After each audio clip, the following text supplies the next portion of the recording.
seja muito bem-vindo ao CDC Cast, o podcast da SEDECOM. Aqui nós comentamos os mais diversos assuntos sobre economia, sobre direito, sobre empreendedorismo. Para você, advogado, estudante, empresário, todas as pessoas que vivem nesse mercado de consumo. Afinal de contas, todos nós somos consumidores. E hoje eu estou aqui com um convidado especial, né? Estava aqui pegando a minha colinha, porque o currículo é grande. Eu disse para ele, vou ter que dar uma reduzida, senão só o início do podcast vai ser só a apresentação dele, né? O seu José Terceiro, seja muito bem-vindo ao nosso podcast. O seu José Terceiro, ele é atual diretor, eu vou ler, tá, gente, que é muita coisa. Atual diretor de SPC do CDL São Luís, graduado em economia, tem 28 anos de experiência no mercado de varejo, chefiando aí o grupo Itamaraty lá no Maranhão, né? Experiência na indústria, em bancos, né? 10 anos trabalhou em banco, então vem aqui nos presentear e nos deleitar com a sua aula, né? Porque experiência tem muita. Seja muito bem-vindo. Obrigado, doutora Sabrina, pelas palavras elogiosas. Estamos à sua disposição aí para o que você nos trouxe aqui para falar aí de alguns assuntos que você acha que é interessante a gente levar para os seus as pessoas que participam e frequentam esse podcast. Seu José, a gente vinha conversando aqui no começo inicialmente, né? E o senhor como diretor de SPC. Eu confesso, estava aqui conversando com a nossa voz de fundo, vou chamar ele de Yuri. Agora, se a gente precisa de uma voz de fundo fantasma, vou chamar o Yuri. Estava aqui conversando com o Yuri. Eu confesso para o senhor que não sei tecnicamente a diferença do SPC, do Serasa. Para mim é tudo a mesma coisa. Para mim é o quê? O banco de negativados. Né? E o senhor veio me dando uma aula, me explicando que não era bem isso. Não, são bancos, são birôs de créditos. O que são os birôs de crédito? Eles formam uma base de informações, sejam de consumidores do varejo, seja usuário de cartão de crédito, seja clientes de banco. Então, vai estabelecendo ou enlarguecendo, seja pessoas que estão em cartório com algum protesto.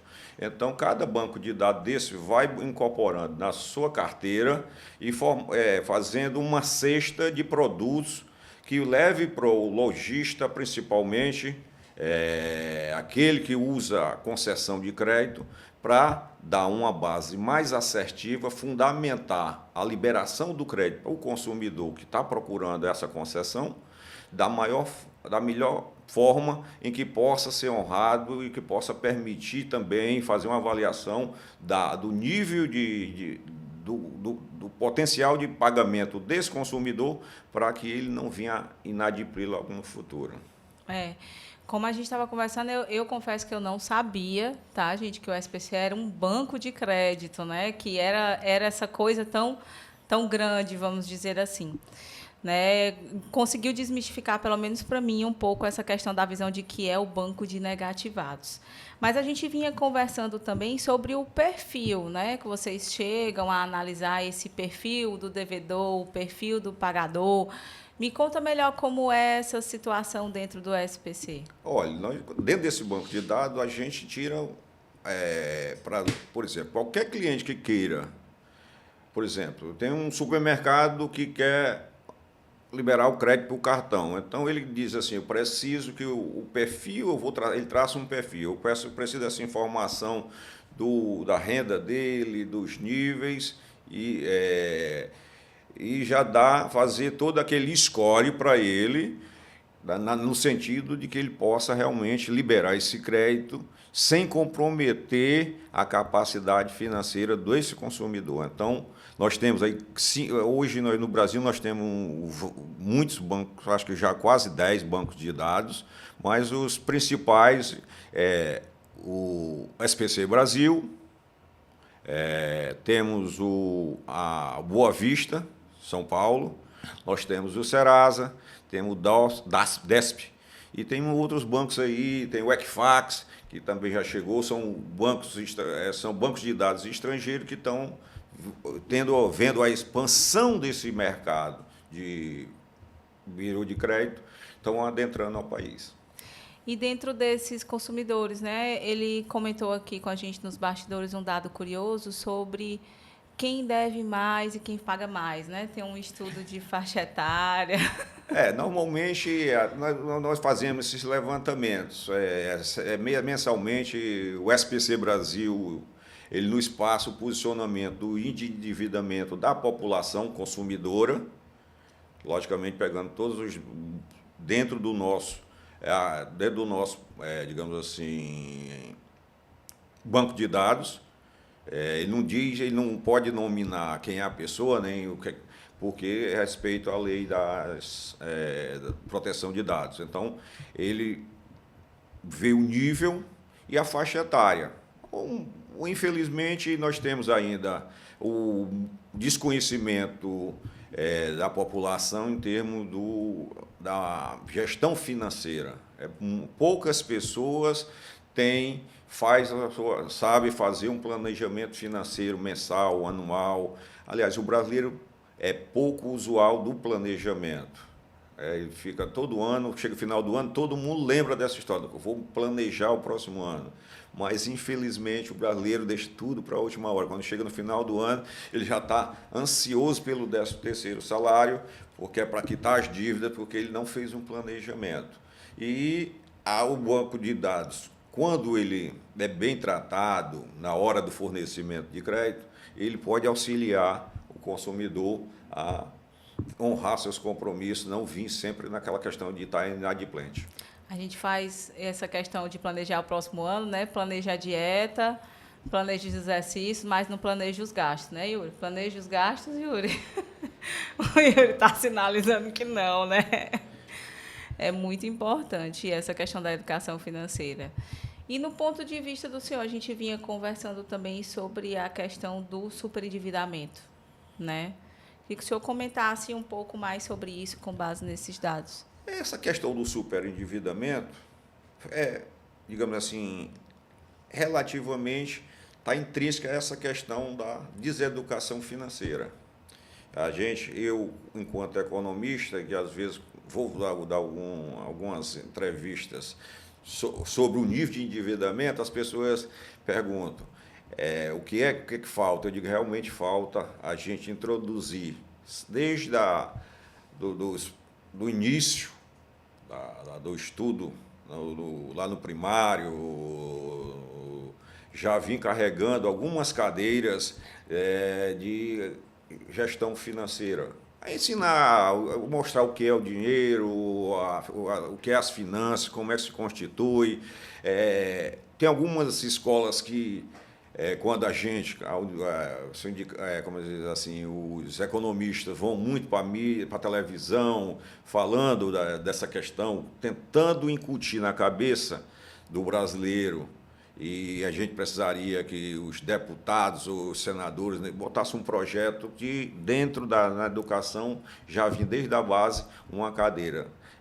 Como eu estava falando com você na vinda para aqui, nós temos dizendo, forma um profissional, sai um advogado e muitas vezes ele vai montar um escritório e não tem a noção. Forma vamos dizer, um profissional da psicologia, ele vai ter que só fazer uma gestão financeira daquilo, porque no final do ano o próprio governo já vem cobrando pelo seu CPF aquela prestação de conta do que ele faturou, e o cliente, consumidor, vai querer receber um recibozinho do que ele pagou, para que aquilo ali haja um encontro de contas para o governo poder subtaxar, que logicamente ele também tem interesse nisso. Mas é interessante estar dentro dessa lei e buscar isso aí, ter um entendimento para que você tenha um básico, pelo menos conhecimento básico, de que você não pode gastar tudo que ganha dentro do mês. Você tem que fazer uma reserva técnica, uma poupança, pensando numas férias, numa viagem, alguma situação que possa realmente dar um conforto, dar um lazer para a pessoa que assim faz. Ou até numa necessidade médica mesmo, né? Principalmente para nós, profissionais liberais, porque quando a gente está falando aqui de educação financeira, ninguém está falando de mercado financeiro, nem de dados robustos, né? É só o básico de despesa e receita, e como o senhor falou muito bem, não gastar além do que ganha, né? E muito menos, o senhor falou, se não me falha a memória, ter essa questão de ter a economia, e o brasileiro precisa mudar essa cultura de que, além de não gastar tudo que ganha, gasta mais do que o que ganha.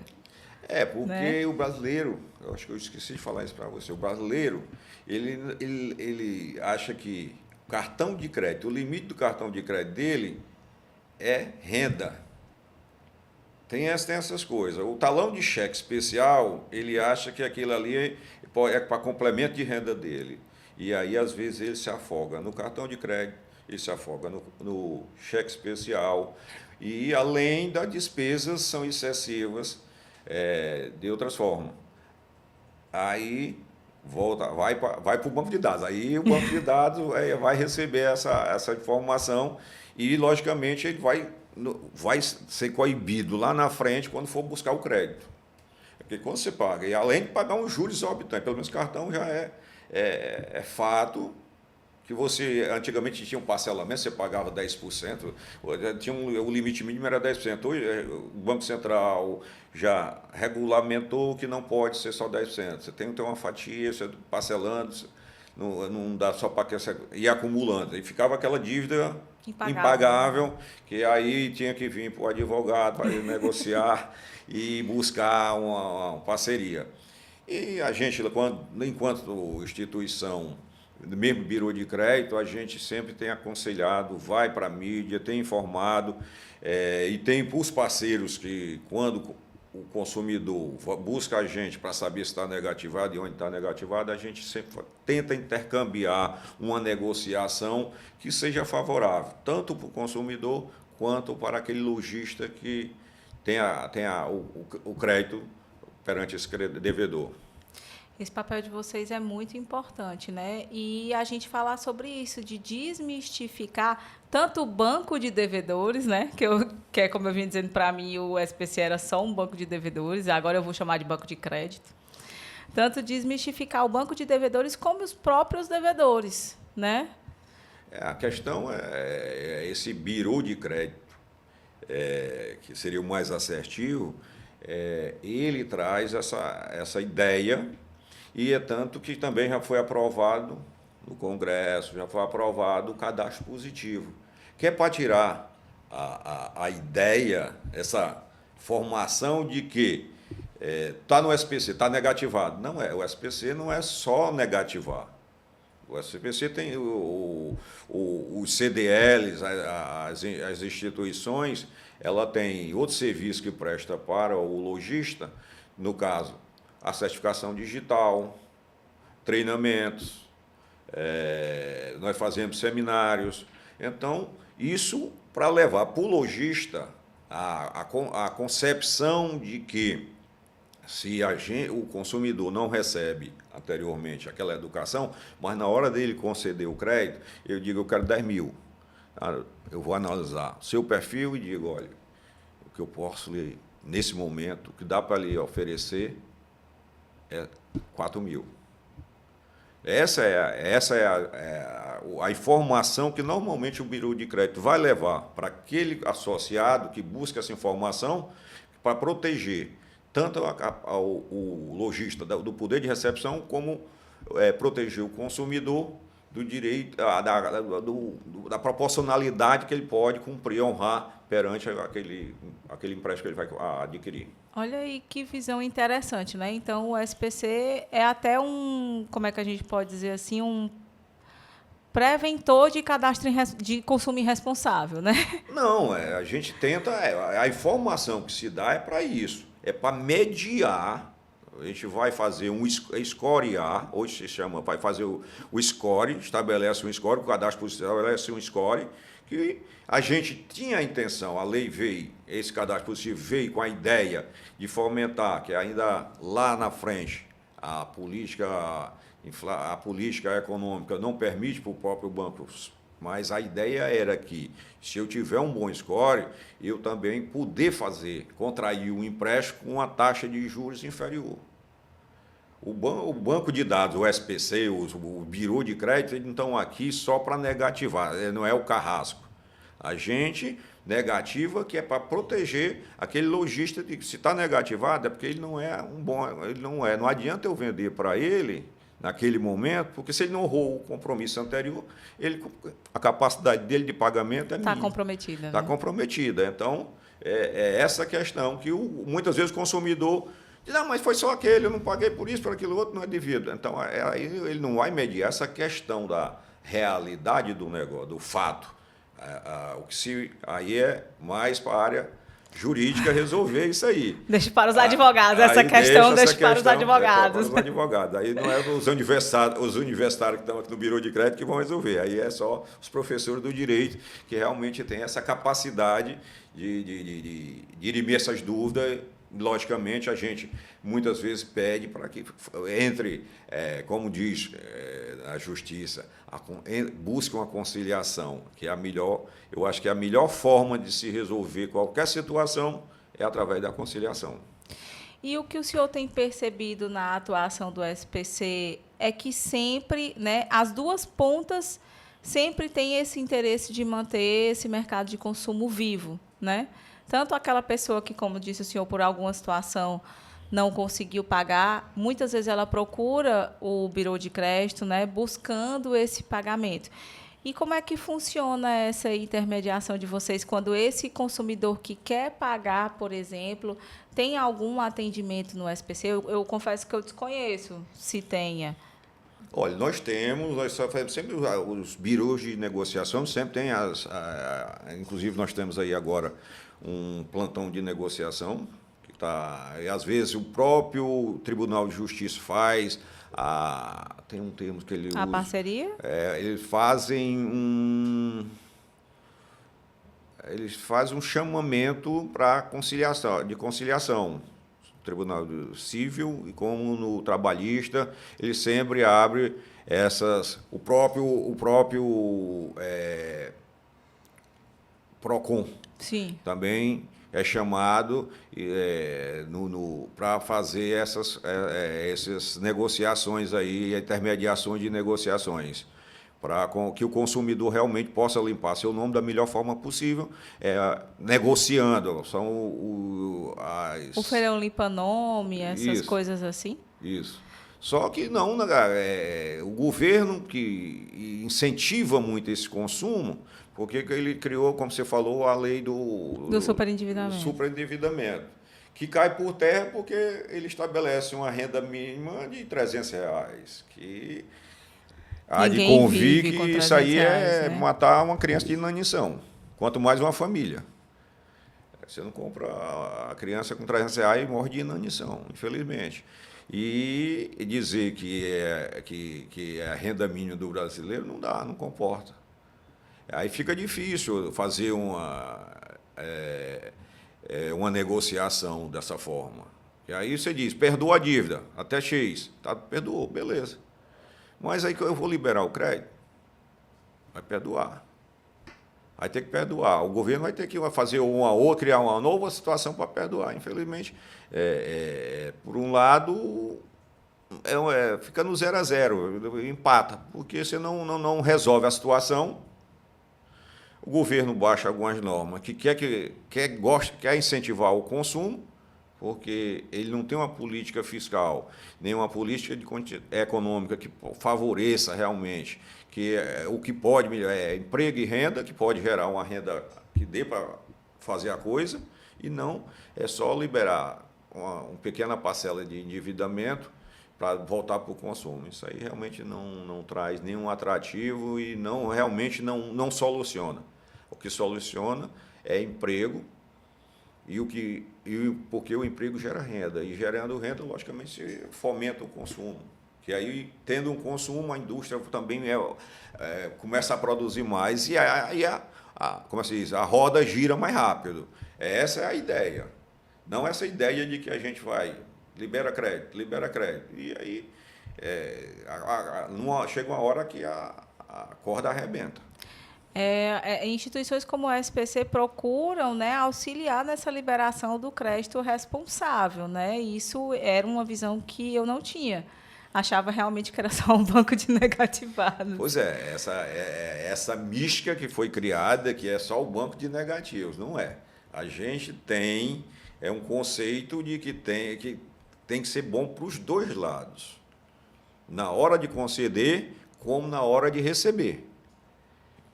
E aí esse que é o fator importante, primordial, para que as duas partes se satisfaçam, esse elo feche e saiam juntos para a próxima empreitada.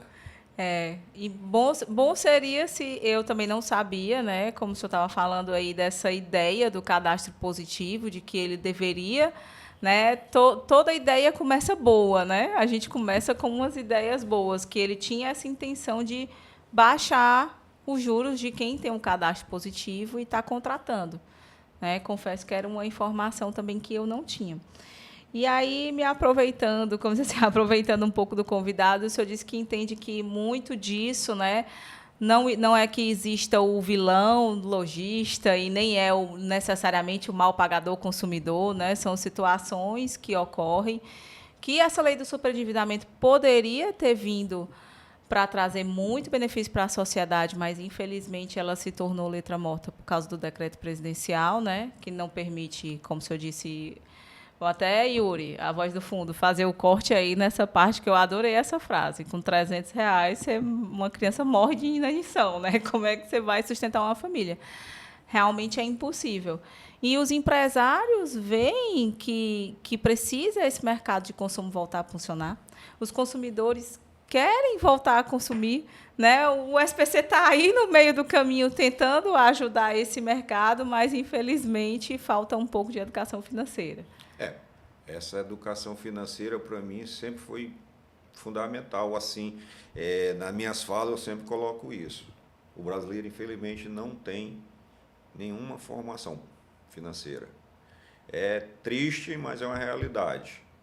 E aí, quando você diz que o financeiro básico, é esse básico, o assustador é esse básico. Porque quem vai para o mercado, quem tem uma finança maior, ele tem que ele tem que ser um especialista no mercado. Ele não basta ele ter só o conhecimento básico, porque muitos que já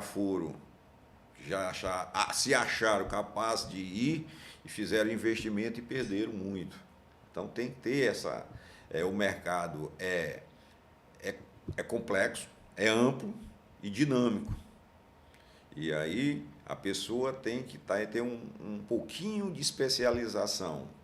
A gente fala não só para o pequeno tem que ter o básico, aquele investidor básico. Da poupança é aquele que tem que ter o cuidado básico, que ele atinge a poupança. Agora, aquele que está mais vai para uma bolsa, vai para um CDI, vai para um LDI, uma letra de um debênture de alguma coisa, ele tem que fazer as avaliações, até porque ele diz assim, não, mas a rentabilidade é maior, mas muitos cobram imposto de renda. E aí, quando você vai para o líquido, a coisa empata ou fica inferior.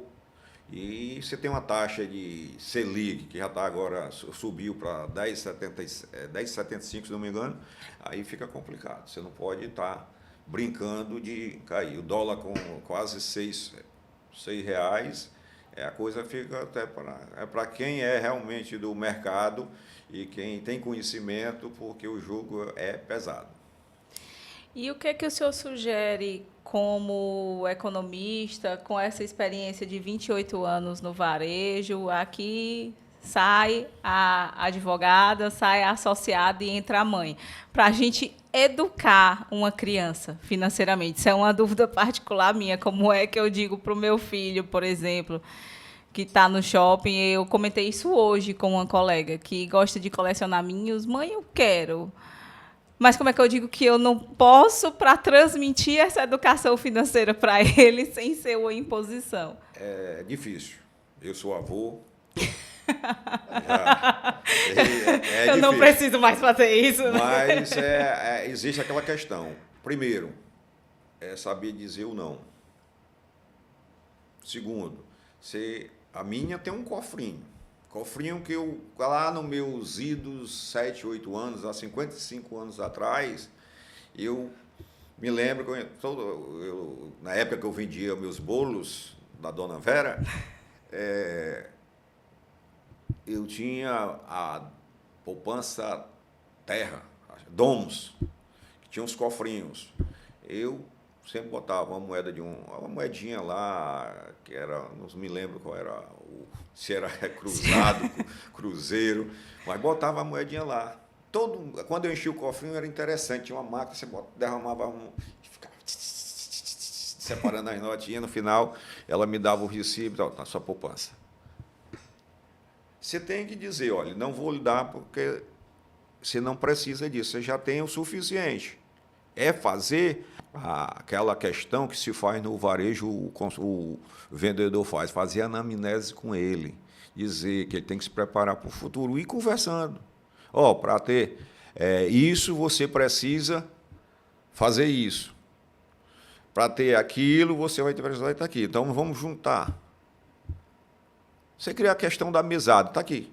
Eu acho que, não sei a idade dele, ele é novo, não vai entender o que é mesada, mas ele vai ter que ter uma regra. Mas se eu disser para o senhor, desculpa só a interrupção, porque eu passei esses dias, eu fui cair na besteira de dizer, não, filho, hoje a mamãe está sem dinheiro, passa o cartão. Ele aprendeu, ele tem 4 anos. Então, ele já está letrado. Aprendeu isso agora. Mamãe passa o cartão. Passa o cartão, então ele já tem um conhecimento. Aí é que vai ter que arcar com aquele não. Essa é a parte mais difícil. É o não. É saber dizer não. E ter uma explicação. Você já tem quantos? No próximo a gente vai fazer. Olha, porque isso aqui custa. O cartão da mamãe está cheio, sei lá. Vai ter que criar uma faixa de consumo para ele. Ó, vai ter isso. Ou você quer aquilo? Porque aí ele não quer só quando ele vai para o shopping, ele vai querer aquilo, depois ele quer aquilo, ele sempre tem ele já tem um posterior, ele já tem o subterfúgio do cartão. E é focado, viu? Pois é. Aí essa é a questão. Você tem que partir inicialmente para o não. Aquele não, mas o não explicativo, não é aquele não negacionista, como sempre. Que a gente diz não. Dizer o não explicando os motivos.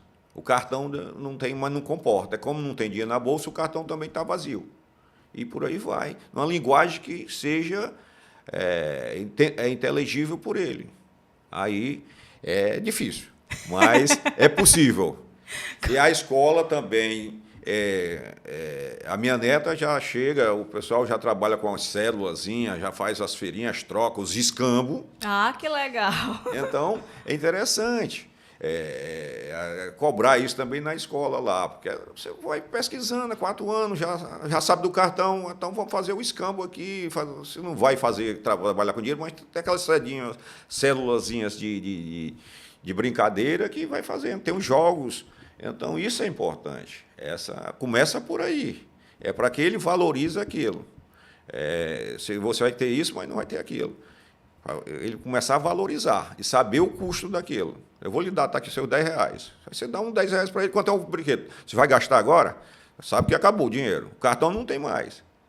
É nessa política aí. Quem dá o dinheiro é a avó. A avó dá o dinheiro. Mas aí você diz, o dinheiro está lá da sua avó. Você gasta o dinheiro da sua avó. Quando acabou, acabou. Agora, só no outro mês.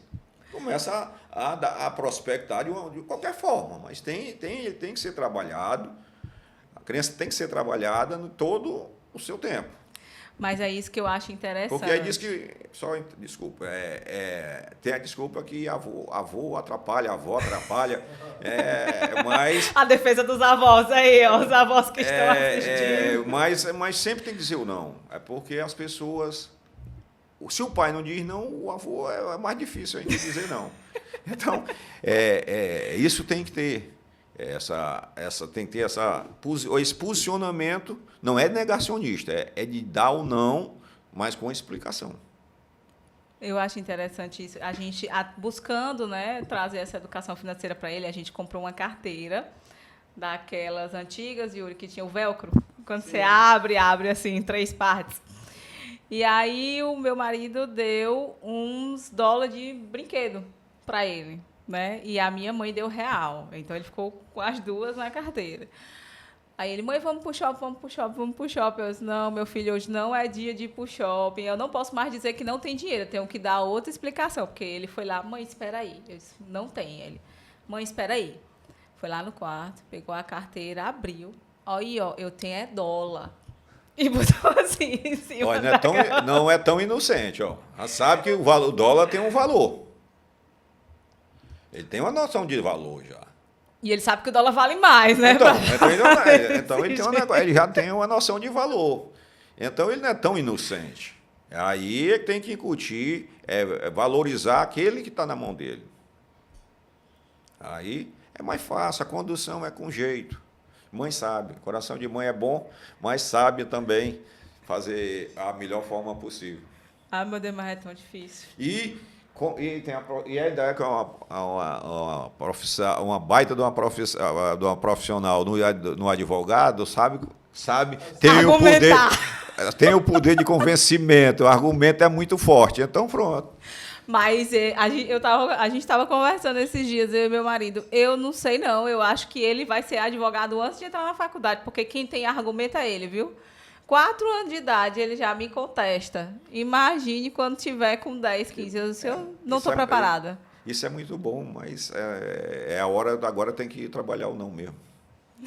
Para não deixar ele virar um super endividado. Um super endividado ou super endividar a mãe e o pai. Né? Porque por enquanto ele está só na função herdeiro, né? Mas para evitar que ele vá aí, vamos lá, para os bancos de crédito do SPC, né? Não vou falar o banco de negativados. Mas, inclusive, voltando aqui para o banco de negativados, né, a gente estava conversando um dado curioso sobre... O senhor disse que tem um estudo de faixa etária, quem é mais adimplente, quem é mais inadimplente. A faixa etária até os 40 é aqui, realmente, dos 22 aos 40, esses aí é que a taxa sobe mais, é mais alta. De 24 a 28, 30 anos, ele fica aí no índice de 26%, a outra chega quase a 40%. Aí o restante é diluído com as outras faixas. Então, já isso dá uma média de quase 60% a 62%, 60% dos endividados estão mais ou menos nessa faixa aí.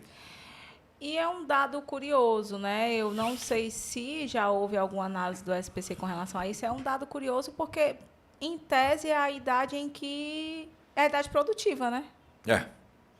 E, por incrível que pareça, as mulheres é quem...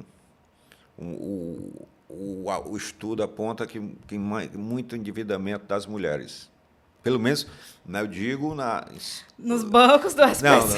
Não. No Bureau de Crédito. O SPC, o CDL, lá de CDL de São Luís, as pesquisas apontam nesse rumo aí. Mas eu acredito porque a pesquisa que o SPC Brasil faz a nível Brasil, ele junta, mas a gente tem ela mais estratificada em termos de, para nós, a gente usa mais as informações que estão mais afeitas ao estado do Maranhão. Mas eu acredito que talvez, não sei, não é um dado, como assim, é achismo, como diz, fontes, vozes da minha cabeça, né? Que seja porque a gente tem aí uma sociedade em que as mulheres são muito chefes de família, né? Talvez não são necessariamente porque são muito consumistas. Ou pode ser, aí eu não saberia exatamente agora, fico lhe devendo essa informação, mas tem um fundo de verdade na pesquisa, mas não me recordo assim o porquê que é ocasionado isso.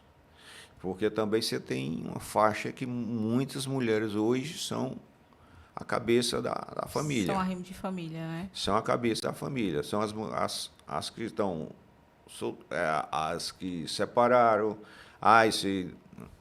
São empresas micro, mãe pequenos. Solo, né? Isso. Então, tem uma série de conjunções que levam a situações dessa forma.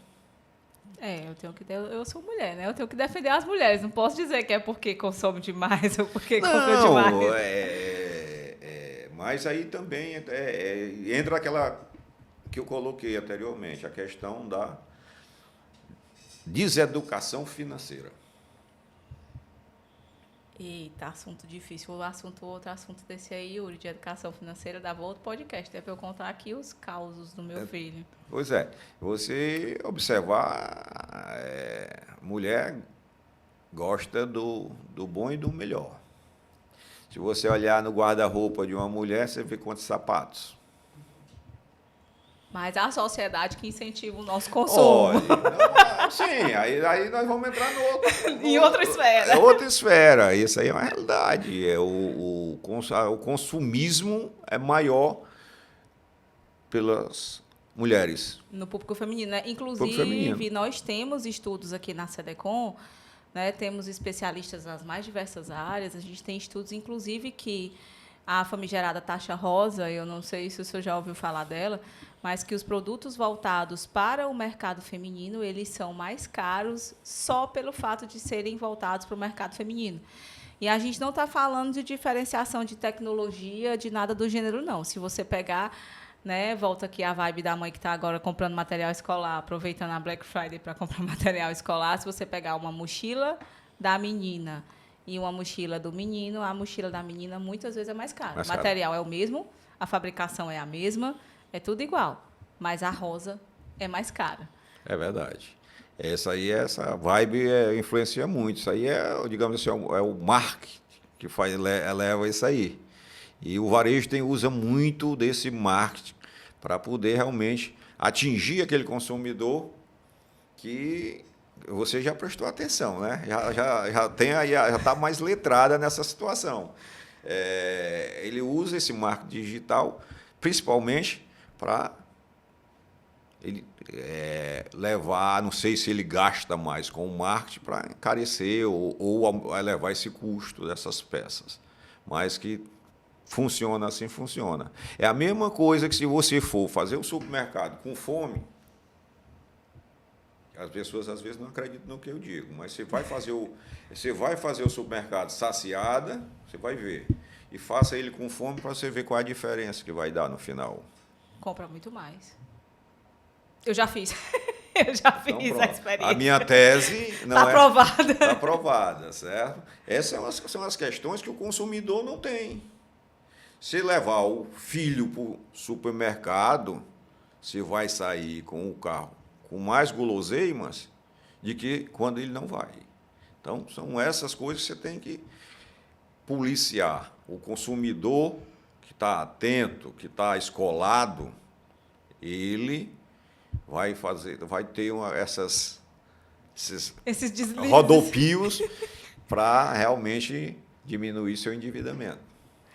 Seu Terceiro, eu queria agradecer o seu tempo, não vou me estender mais, porque, como eu comentei aqui no início, eu tirei das suas férias, né? Muitíssimo obrigada pela sua presença aqui, foi muito enriquecedora para nós. E essa frase final, esse ensinamento final do seu Terceiro é o que fica e é o objetivo do nosso podcast, que consumidor bom é consumidor bem informado. Né? E é esse o nosso intuito, trazer informação para esse consumidor.